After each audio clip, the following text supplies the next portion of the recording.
Hello, I'm Daniel McKeown. I'm a postdoctoral researcher in the Department of Psychology at Bond University on the Gold Coast, Australia. In this study, we delved into the effects of continuous hypoxemia on motor circuit function. We exposed participants to two hypoxemia methods. In one protocol, we titrated the fraction of inspired oxygen to 0.13 FiO2, and in the second protocol, we titrated the peripheral capillary oxygen saturation to a target of 80% SpO2. We did this across a 15-minute titration phase, and participants remained at these exposures for 2 hours in total. During this time, we assessed the excitability of motor pathways by measuring motor evoked potential responses, or MEPs, in the first dorsal interosseous muscle when applying transcranial magnetic stimulation to the motor cortex. What we discovered was intriguing. Blood oxygen levels were reduced immediately after the titration phase in both protocols. However, the blood oxygen level during the FiO2 clamp protocol was significantly greater than during the SpO2 clamp protocol.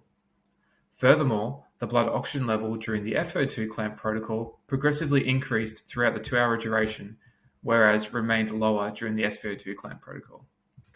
This resulted in a less severe and severe occurrence of hypoxemia. Interestingly, this variance in hypoxemia influenced the inhibition and facilitation of MEP responses.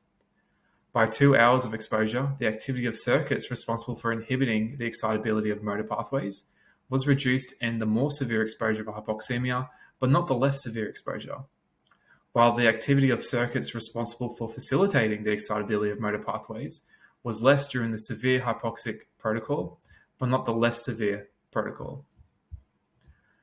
So one critical aspect our research highlighted is the significance of how hypoxemia is induced in laboratory settings.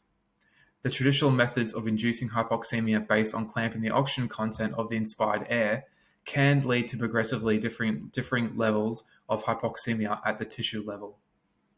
Whether we titrate the air stimulus input, looking at the FiO2 changes, or the system's response to that air input, the SpO2 response, the outcomes can vary.